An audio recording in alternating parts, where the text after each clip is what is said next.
Alright, so it's a rainy day outside today. Perfect day to get my shoe reviews out of the way because I got 2 of them to do. The Kyle Walker Pros, the original ones, the #1.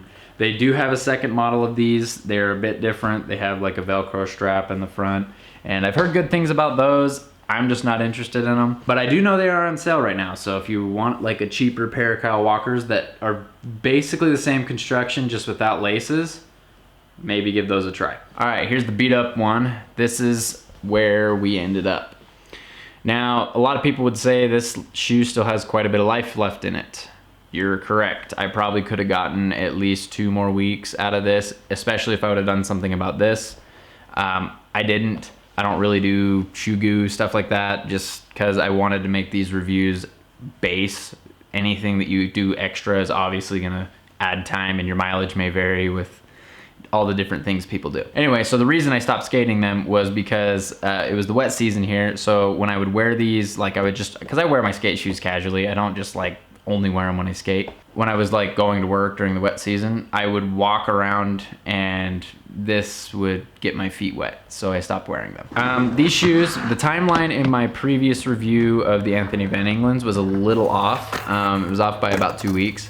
So I started skating these in mid to the end of September. That's the earliest recorded footage I have. And then the latest recorded footage is end of January-ish. So they lasted about 4 months. Seeing a pattern. Probably could have got a couple extra weeks out of it, maybe 5 months. That would have been really cool, considering, but that's the main reason.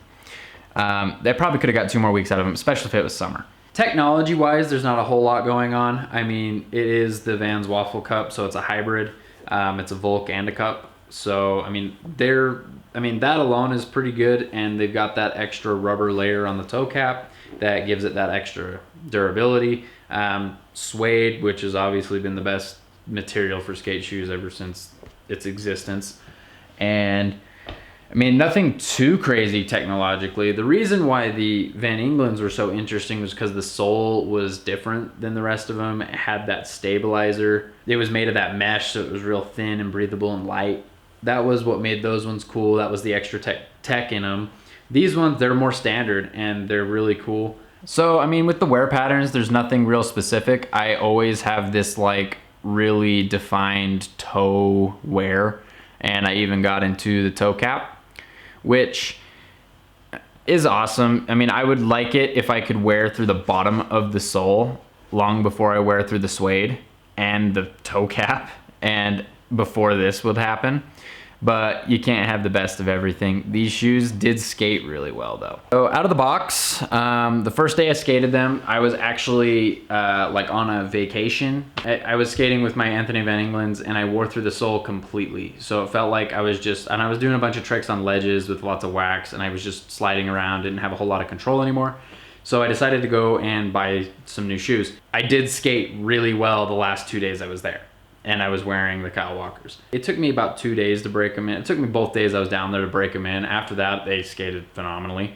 But beforehand, I was skating really well with them not broken. Maybe that could be due to previous familiarity since I have skated the Kyle Walkers before. The biggest factor with stuff like this is how I'm skating. So the board feel, they're obviously going to have less than the Van England's. They're a little thicker, they're a little stiffer, they're a little stronger, and I probably could have got more out of them. I got about the same out of the Anthony Van England's, so maybe there's a trade-off there. Maybe you pay the extra 20 bucks, get the better board feel, and they last just as long.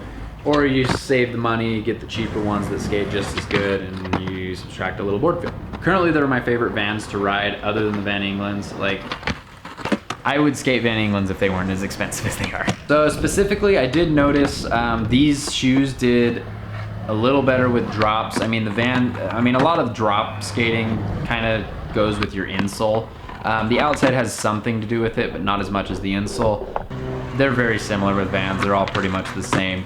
The extra thickness of the sole on these, I think, helped a lot with drops, made it so they were less impactful, I guess. Hard flips, I didn't really, for me, like in the previous one, I said heel flips and hard flips are kind of a good indication of if I'm gonna like the shoe or not. So to put it real easy, heel flips were great.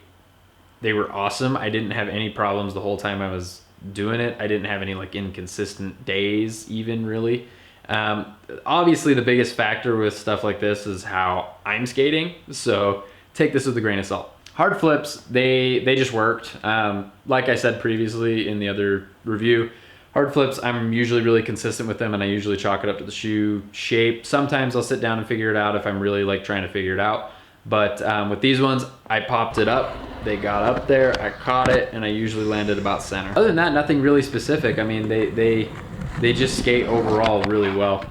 I had a very good time skating them. So cons, bad things about these. I don't like the fact, obviously, that I did this before I wore through the bottom of the sole.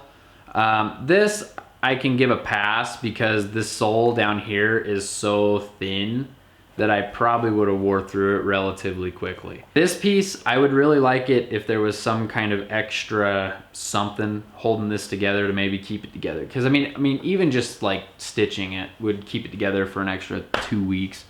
Like, I mean, that could be the difference between wearing through the sole and not. That's how thin that piece of the sole is. Good things about it though, I didn't go through laces a whole lot. I think I put 2 different sets of laces in this. And heel flips, it's got a nice chunky heel because, you know, it's a hybrid, it's a cup and a Volk. So you kind of get that flick and you kind of get that control, and it's real good. I don't know, I like these shoes a lot, and I think that's probably why they're so, why I like them so much, is because they're a hybrid and because you kind of get the best of both worlds. So for the pricing, so right now the Kyle Walker 1s are $75 and the Kyle Walker 2s are $80. Literally there's like basically no difference. That's like tax pretty much. So I don't have an opinion on the Kyle Walker 2s because I've never owned a pair. I've heard nothing but good things about them. Maybe try those ones out, but for the Kyle Walker 1s for 75 bucks, that's pretty good. Especially, and I've actually heard that you can, if you wait till they're on sale, you can actually get a hold of these things for like 30, 40 bucks, like really cheap. And if, I mean, obviously keep your eye out in like Ross's and stuff, pick them up. They're a solid shoe. I think they are my favorite shoe other than the Van Englands to skate right now. Overall, do I think they're worth it? Yes. I mean, for 25 bucks less than the Anthony Van Englands and the value that they have, awesome shoes. I love them. I'm kind of starting to sound like a Vans fanboy, but those 2 are the ones that I like. I haven't ventured too far out of the Kyle Walkers and Anthony Van Englands, Vans-wise. I did do some skate highs, but I mean, those are pretty standard. Everybody at some point has skated skate highs. I guess the only other ones I really could do are maybe the Chimas and the half cabs. I've never actually skated a pair of half cabs. That might be interesting. Maybe we'll have to do that someday, but I'm kind of getting out of the Vans camp for now. Felt great. They look good. The board feels good. Consistency is good. They last a decent amount of time. They're cheaper than most. I think they're really worth it. Pick them up, especially if you can get them on sale.